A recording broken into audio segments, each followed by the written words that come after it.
We read the documents live stream. Your host, John Brisson. Thank you for being a subscriber. If you want to support my work, buy me coffee/We Read. Thank you to all who have donated. God bless you. If you want to subscribe to my work, search for We Read the Documents on Odyssey, Patreon, Substack, and Rumble. Substack gives you the greatest access to my work. You get my written content, as well as if you want to listen to my live streams in audio form, you get a link to my RSS feed, as well as to my We Read the Documents Spotify, if you listen on Spotify. My fellow brother in Christ and I, Jeremy Stone, have a Christian podcast, By Their Fruits. Listen to wherever you listen to your podcasts, generally Spotify, Apple, iTunes, Podbean, etc.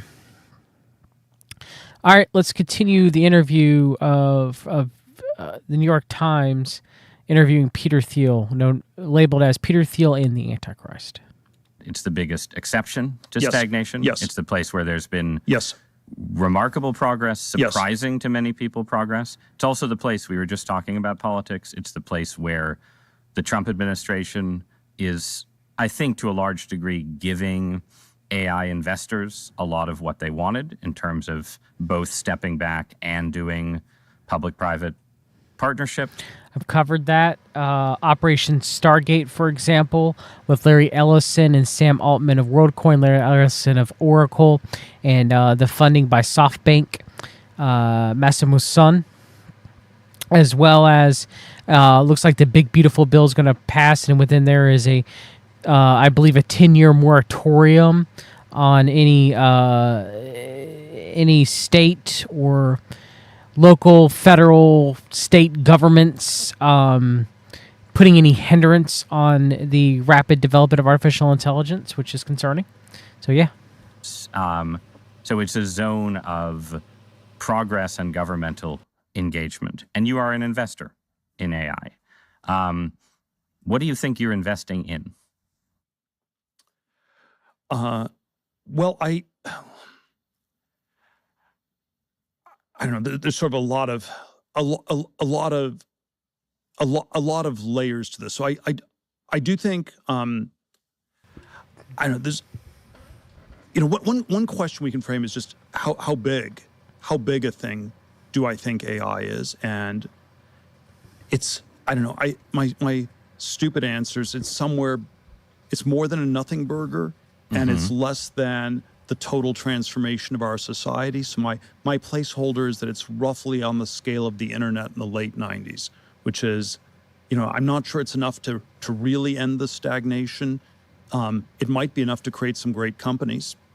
And, the internet added maybe a few percentage points to the GDP, maybe 1% to GDP. A lot of people are asking about what a Peter Thiel, is there any issues with his face? His face is just very sunken in. There look like there's some sort of scarring here, maybe some sort of burn that happened to his right temple at some time. His eyes are very sunken in. His veins are also well pronounced, as well as his temples are sunken in on his face. So again, it could be some sort of autoimmune condition. It could be from excessive psychedelic use. It could be from his radical longevity treatments and blood boy transfusions. Could be the demons he's possessed with manifesting through his face. I don't know. Okay, so obviously he doesn't look well. All right, we should pray for him. GDP growth every year for 10, 15 years. It added some to productivity. And so that's sort of roughly my placeholder for AI. It's the only thing we have. It's a little bit unhealthy that it's so unbalanced. This is the only thing we have. I'd like to have more multidimensional progress. I'd like us to be going to Mars. I'd like us to be having cures for dementia. If all we have is AI, I will take it. There are risks with it. There are dangers with this technology. So you're a skeptic. But then you are a skeptic of what you might call the sort of superintelligence cascade theory. Yes, because he's an accelerationist when it comes to artificial intelligence. Basically says that if AI succeeds, it gets so smart that it gives us the progress in the world of atoms. That it's like, all right, we can't cure dementia. We can't, figure out how to build the perfect factory that builds the rockets that go to Mars, but the AI can. And at a certain point, you pass a certain threshold, and it gives us not just more digital progress, but 64 other forms of progress. It sounds like you don't believe that, or you think that's less likely. I think it's less likely, and I don't believe that either. Yeah, But yet he's the one who's funding Palantir, using Palantir, funding artificial intelligence to use it to solve IVF and longevity, among other things. So, though he may espouse this on this New York Times interview, in reality, by what he's funding and the companies that he has helped starting and blossoming and continue to funding, his actions don't really match up with what he's saying here. AKA, he's a liar. I somehow don't know if that's been really the gating factor. What does that mean, the gating factor? It's probably a Silicon Valley ideology, and maybe in a weird way it's more liberal than a conservative thing, but people are really fixated on IQ in Silicon Valley, and that it's all about smart people. Right. And if you have more smart people, they'll do great things. And then the economics anti-IQ argument is that people actually do worse. The smarter they are, the worse they do. And it's just they don't know how to apply it, or our society doesn't know what to do with them, and they don't fit in. And so that suggests that the gating factor isn't IQ, but something that's deeply wrong with our society. So is that a limit on intelligence, or a problem of the sort of personality types that human superintelligence creates? I mean, I'm very sympathetic to the idea, and I made this case when I did an episode of this podcast with a sort of AI accelerationist, that that certain problems can just be solved if you ramp up intelligence. It's like we ramp up intelligence and boom, Alzheimer's is solved. We ramp up intelligence and the AI can, figure out the automation process that builds you 1 billion robots overnight. I'm an intelligent skeptic in the sense I don't think. Yeah, I think you probably have limits. It's hard to prove one way. It's always hard to prove these things, but until we have the superintelligence. I share your intuition, because I think we've had a lot of smart people, and things have been stuck for other reasons. And so maybe the problems are unsolvable, which is the pessimistic view. Maybe they're supposed to be unsolvable. There's no cure for dementia at all, and it's a deeply unsolvable problem. There's no cure for mortality. No. Man is appointed once to die, and then judgment. There is no immortality outside of one becoming born again and believing Jesus Christ is the Messiah. And though Peter Thiel is very frantically trying to find a cure for mortality, advanced longevity, he is unable to do so. Maybe it's an unsolvable problem, or maybe it's these cultural things. So it's not the individually smart. This man claims to be a Christian and starting a church, but yet he can't figure that out. Person, but it's how this fits into our society. Do we tolerate? And yes, I don't believe that Peter Thiel is a born-again Christian. I've made that known. Heterodox smart people. Maybe you need heterodox smart people to do crazy experiments, and if the AI is just conventionally smart, if we define wokeness again, wokeness is too ideological, but if you just define it as conformist, maybe that's not the kind of smartness that's going to make a difference.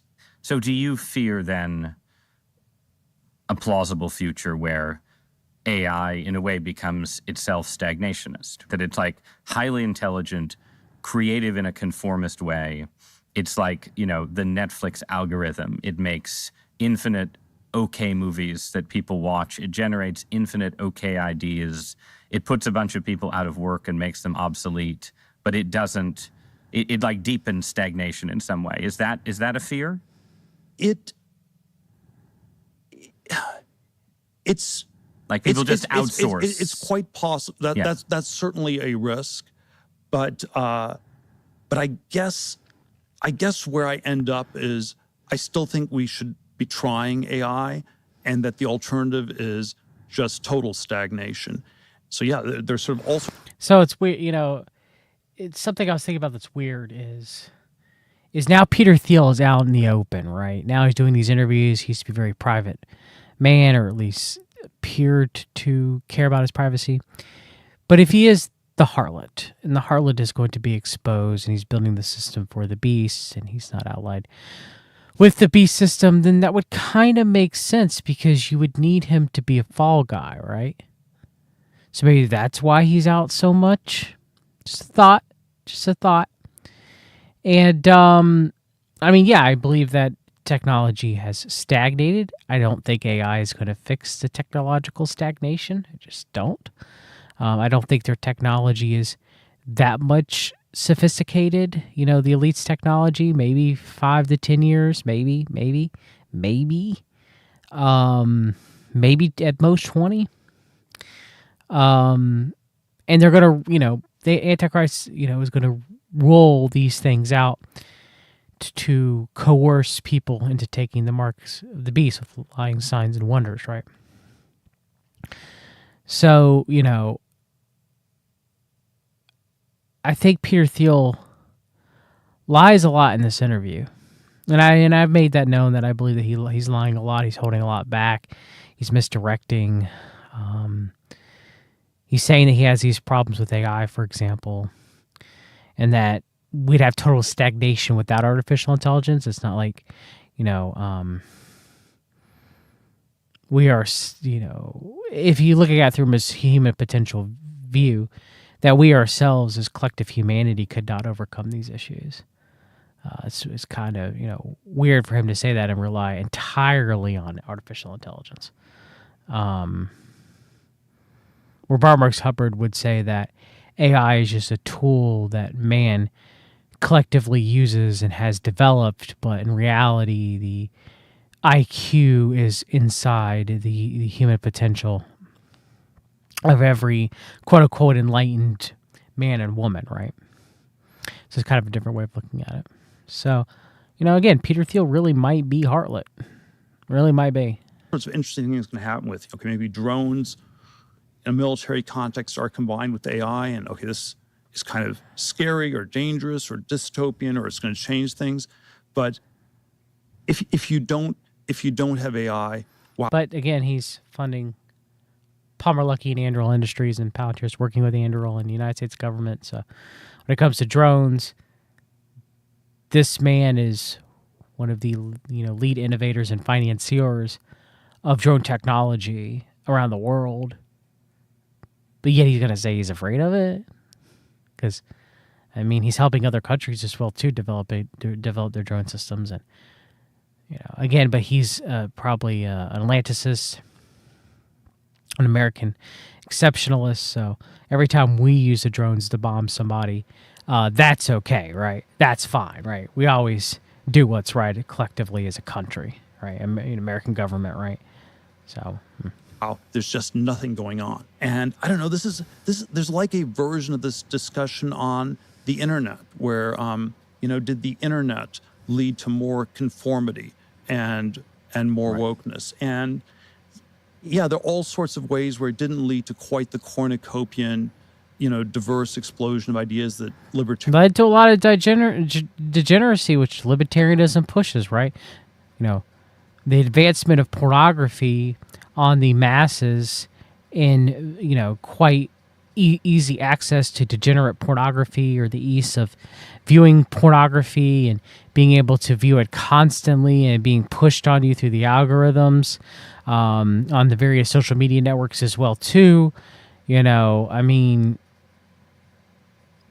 That's a negative of the internet. There's a lot of negatives within the internet. Now also you could argue that the gospel has been spread around the world on the internet to more people than average, which would also be likely true as well too, right? Libertarians fantasized about in 1999. But counterfactually, I would argue that it was still better than the alternative, that if we hadn't had the internet, maybe it would have been worse. Fair, maybe not. But maybe, yeah. The internet allows me to live stream to you guys and you guys to hear my point of view, and me to preach the gospel ultimately, and lead people to Jesus Christ as commanded with the Great Commission. I'm able to reach more people than within my life alone. So yeah, you could make the argument that life would be worse without the internet, but there's been a lot of baggage with the internet as well too. AI is better. It's better than the alternative, and the alternative is nothing at all. Because here's one place where the stagnationist arguments are still reinforced. I could argue right now we could live without the modern advancements of artificial intelligence. Can.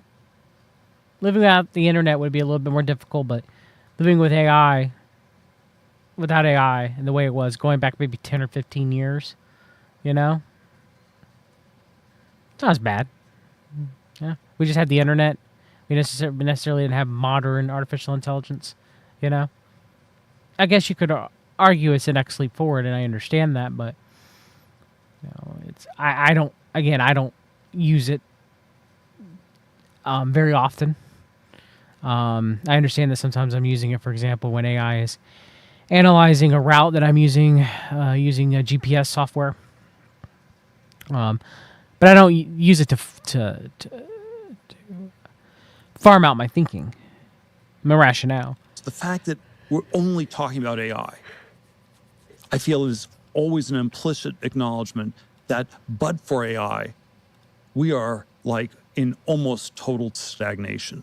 But the world of AI is clearly filled with people who, at the very least, seem to have a more utopian, transformative, whatever word you want to call it, view of the technology than you're expressing here, right? And you were mentioned earlier the idea that the modern world used to promise radical life extension and doesn't anymore. It seems very clear to me that a number of people deeply involved in artificial intelligence see it as a kind of mechanism for transhumanism, for transcendence of our mortal flesh, and either some kind of creation of a successor species or some kind of merger of mind and machine. And do you think that's just all kind of irrelevant fantasy? Or do you think it's just hype? Do you think people are trying to raise money by pretending that we're going to build a machine god, right? Is it hype? Is it delusion? Is it something you worry about? I think you would prefer the human race to endure, right? You're hesitating. Yeah, well, yes? I don't know. I would. Was that hesitation an act? Was he trying to, on bated breath, gather his thoughts so he could adequately discuss and lie about why he thinks humanity should exist? What is Peter Thiel's true thoughts? We may never truly know. This interview itself, majority of it, if not all of it, could be all but a show, right? We really don't know. But let's say that it isn't. And let's say that there were some real questions that were asked to Peter Thiel that weren't known to him before the interview, right? And we know Peter Thiel is an awkward speaker. He's supposedly, allegedly, a very private man. I think he deals with, some speaking anxiety. To be fair, so would I, as an introvert, even though I think Peter Thiel is an extrovert. But that being said, though, you can still have an extrovert who is not good at public speaking. It's a little bit on the rarer side, but it still exists. I would say, if someone asked me, should human beings exist? My answer without even thinking is yes. I would have to be like, I don't know. Come on. Like, not everything you have to sit there and think about for a few minutes, Peter. Okay, you could just say reflexively, yes. I would This is a long hesitation. This is a long hesitation. There's so many questions implicit in this. Should the human race survive? Yes. Okay. But I also. But when someone says yes, but usually they're negating that yes. Would I also would like us to radically solve these problems, right. And so it's always, I don't know. But that's not the answer, Peter. He asked you if humans should exist, not we should radically solve the problems that we have as a collective humanity. How we're going to solve those problems, what those problems actually are. Now, obviously, as a born-again Christian, I believe it's obviously sin. But, that wouldn't fly with him and with the interviewer. So there are, issues that we have, living in this world, which I believe stem from sin, obviously. But, crime, corruption, starvation, hunger, disease, pestilence, etc., right? And so whether or not humans can solve those issues or not should not be an answer to a person of whether or not human beings should exist. Again, is he anti-Malthusian in human potential, that the problems don't matter because we'll always figure it out? Or is he Malthusian in population control, that we have to set limits for growth? We have to hinder growth and not be accelerationists because it'll put a strain on the earth and its resources, and humanity will eventually die out because of it. So which one really are you truly, Peter? Which one is the true man behind the mask? Transhumanism is this, the ideal was this radical transformation where your human natural body gets transformed into an immortal body. And which you've tried to fund. You're still trying to fund that. You still just did another round in Neuralink funding. Let's be real here, Peter. There's a critique of, let's say, the trans people in a sexual context, or a transvestite is someone who changes their clothes and cross-dresses. And a transsexual is someone where you change your penis into a vagina. And we can then debate how well those surgeries work. But we want more transformation than that. The critique is not that it's weird and unnatural. It's so pathetically little. And we want more than cross-dressing or changing your sex organs. We want you to be able to change your heart and change your mind and change your whole body. And then Orthodox Christianity. So when he's talking about Orthodox Christianity here, a lot of people are mistaken. He's not talking about the Orthodox branch of Christianity. He's talking about mainline Christian belief. Very interesting, the same exact word that Alice Bailey used, the very same exact word that Barbara Marx Hubbard used when it came to discussing Christianity. Born-again believers, for example, according to the Theosophists and Neo-Theosophists, or Orthodox Christians. Okay, they're not Gnostic, quote-unquote, Christians. Okay, they're not New Age, quote-unquote, Christians. Okay, so when he says Orthodox here, he doesn't mean orthobro. Okay, he means any born-again believer. Okay? By the way, the critique Orthodox Christianity has of this is these things don't go far enough. Like that transhumanism is just changing your body, but you also need to transform your soul, and you need to transform your whole self. And so, right. But the other, wait. But then again, that's human potential, right? Because we don't transform our soul, we don't give ourselves a new body, we don't give ourselves a new heart, we don't renew our mind. Okay, we don't do that. God does that to us. God shows us grace. God, Jesus, and the Holy Spirit love us first. People preach the gospel to us or show the love of Jesus Christ to us. God puts that in our life, allows it to happen. If we are going to become born again, okay, if we are, then we, we are acceptance of that. We accept that grace. We believe. We become born again. Okay. And then when we're born again, we have a new heart. We don't have our indestructible new bodies yet because we have to die.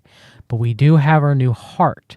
Okay. We do have a regenerated soul that now in heaven is looking towards God. Okay. We now have a new renewed mind. Okay, we still are in this flesh body that we carry, that our soul is in. All right, we still are, in this flesh, and the flesh tugs against our renewed soul, our renewed heart, and our renewed mind towards God. And so there's this tug of war match going on, and the Holy Spirit is on our side, pulling against our flesh as well, too. Okay, and so again, Peter answers wrong. A Christian would say, God did all that. God renewed my mind. God renewed my heart and gave me a new heart. God renewed and revitalized my soul and my spirit. That's what we would say, right?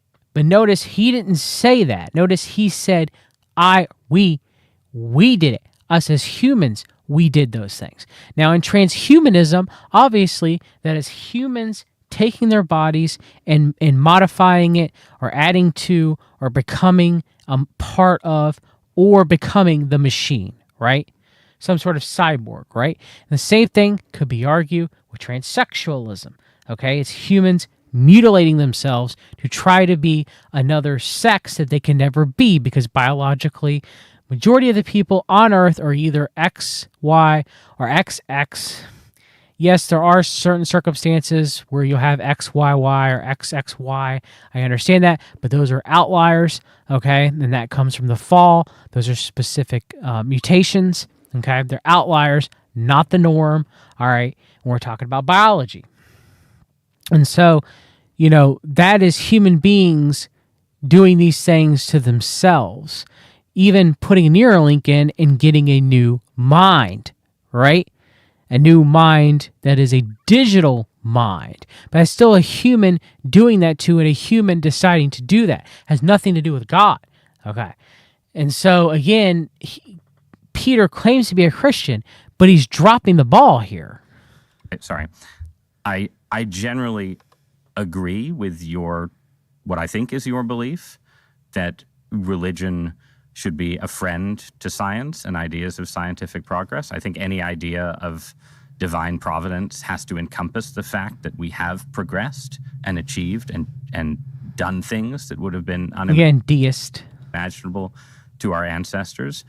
But it still also seems like, the promise of Christianity in the end is you get the perfected body and the perfected soul through God's grace. And the person who tries to do it on their own with a bunch of machines is likely to end up as a dystopian character. Well, interesting. He gave the correct answer. Peter Thiel did not. Through God's grace, we are renewed, not through ourselves. So what's Peter Thiel say here? Let's articulate this. And you can have a heretical form of Christianity, that says something else. That's true. And he says, I don't know. Remember when, I pressed Rod D. Martin on X, and, Rod D. Martin's godfather to the PayPal mafia, right? And, Peter Thiel was in the PayPal mafia with Elon Musk and etc. And, I was like, Peter Thiel is a confessed Christian, but he has these weird transhumanist ideas, and he's also an open homosexual, and he doesn't really understand or seem to proclaim the gospel at all. How can you say that he is a Christian when he doesn't seem like he knows the gospel? He doesn't profess the gospel. If you test his spirit, it doesn't seem like he's a Christian. So how can you know? And Rod D. Martin told me, well, it's up to God. It's God's who judges, right? And I was like, Rod, you're a self-proclaimed born-again Christian. you know that we're able to righteously judge. And you know if you righteously judged Peter Thiel, you would find that he's not a born-again Christian. You should actually preach the gospel to him because you claim to be a born-again Christian, even though your website is full of transhumanist and technocratic language and futurist language. But you claim to be a born-again Christian, even though you were a major member of the Council for National Policy. Not saying that a born-again Christian could not be in the CNP, but you were in the Arlington group. You were in the inner circle of the inner circle. You're the PayPal to the Godfathers of PayPal Mafia. You proclaim Christianity, Rod, but you can't get something as simple as Peter Thiel's unsaved.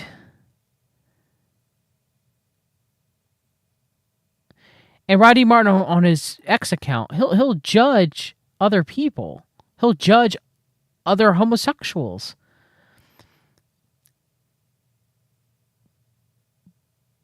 But he won't judge Peter Thiel. Why? I think you know why. I don't know. I think the word nature does not occur once in the Old Testament, and so if you and there is a word in which a sense in which the way I understand the Judeo-Christian inspiration is it is Judeo-Christian. What does he say right after Judeo-Christian? It's about transcending nature. It is about overcoming things. And, and the closest thing you can say... No, it's, well, maybe Judeo-Christian. But Christianity is about having a personal relationship with God the Father, which is restored through Jesus Christ. So having a personal relationship with God the Father, Jesus the Son, and the Holy Spirit, God's Spirit. That's what it's about. It's about having a personal relationship, a personal walk, reliance on salvation, sanctification. That's what it's about. It's not about overcoming the earth. That sounds very Gnostic. That the earth is a prison. We're in a prison to sin and death. Right? We're prisoners of sin. We're prisoners of death. We keep ourselves and put ourselves in that prison by committing sinful acts against a holy God and not believing that Jesus Christ is the Messiah, right? Because Jesus came to free the captives, right? So Jesus is like, I can free you from sin and death. And most people are like, no, I don't want you to free me from sin and death. I can do it myself, even though you're not able to. And then you perish, right? But born-again believers say, Jesus, with a humble heart, help me. Help me. So we're not at war with creation. We're not at war with the earth. That's a very Gnostic prison planet kind of belief system. That the world is completely fallen and disgusted, that we're in hell. We're not in hell. God said the world was very good. The world might be fallen due to mankind's sin and Adam and Eve's choice, into the powers of principalities, Satan and demons that work throughout the earth, right? Because Satan right now is the limited ruler of the earth. And because of mankind's, wicked heart and sinful flesh. But it's still not hell, which is eternal conscious torment. And it's not evil, and it's not a prison. That's Gnosticism. To nature is that people are fallen, and that's the natural thing in a Christian sense, is that you're messed up, and that's true. But there's some way.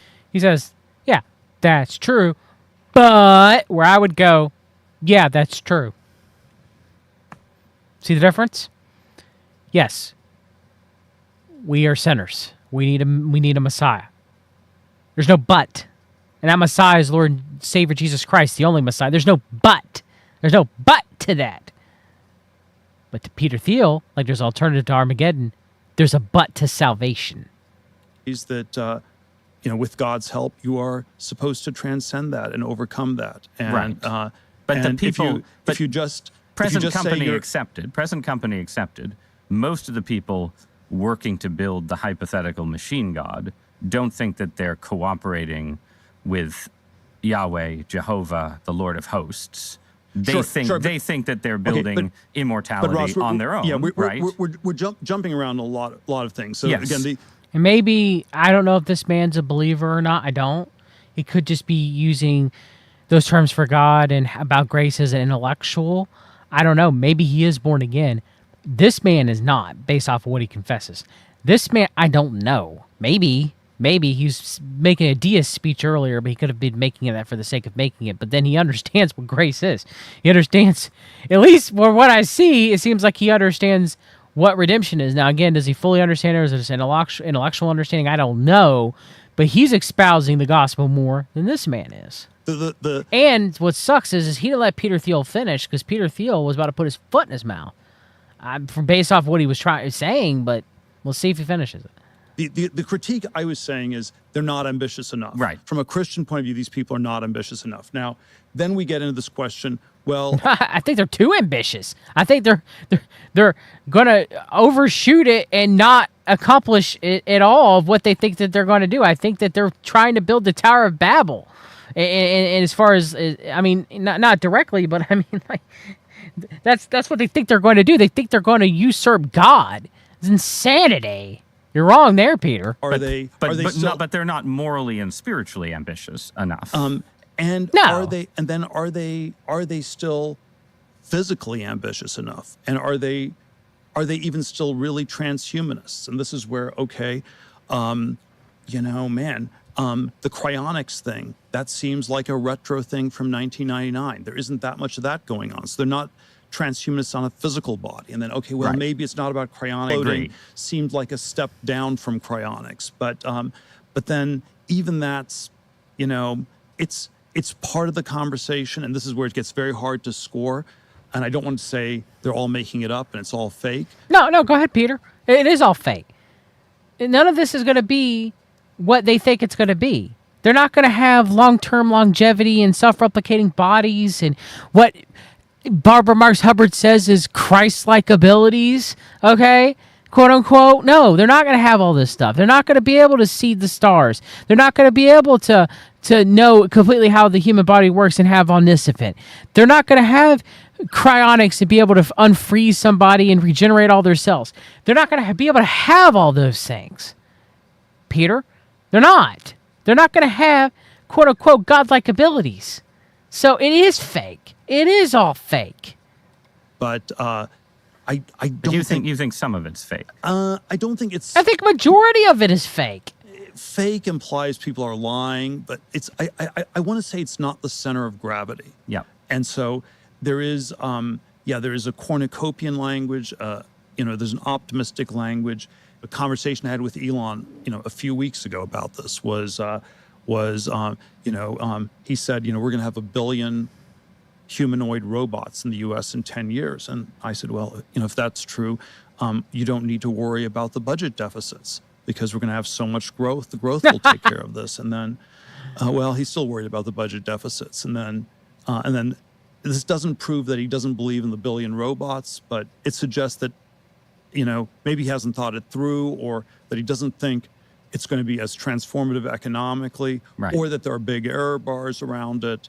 But yeah, there's some way in which these things are not quite thought through. If I had to give a critique of Silicon Valley, it's always bad at what the meaning of tech is, and the conversations, they tend to go into this microscopic thing where it's like, what are the IQ ELO scores of the AI, and exactly how do you define AGI, and we get into all these endless technical debates. And there are a lot of questions that are at an intermediate level of meaning that seem to me to be very important, which is like, what does it mean for the budget deficit? What does it mean for the economy? What does it mean for geopolitics? One of the conversations we had a few recently was you and I had was does it change the calculus for China invading Taiwan? Interesting he brings that up, right? Coming soon, right? If we have an accelerating AI revolution in the military, is China falling behind, and will this, and maybe on the pushing American optimistic exceptionalism, side, it deters China because they've effectively lost, and on the pessimistic side, it accelerates them because they know it's now or never. If they don't grab Taiwan now, they will fall behind. And either way, this is a pretty important thing. It's not thought through. We don't think about what AI means for geopolitics. Yet this man runs Palantir. We don't think about what AI means for geopolitics, but Palantir Apollo runs majority of the world's geopolitics and parapolitics. It's crazy. We don't think about what it means for the macro economy. And those are the kinds of questions I'd want us to push more. There's also a very... All right, everybody, we'll finish up. We got 15 more minutes. We'll finish up another stream. Take care, everyone. God bless.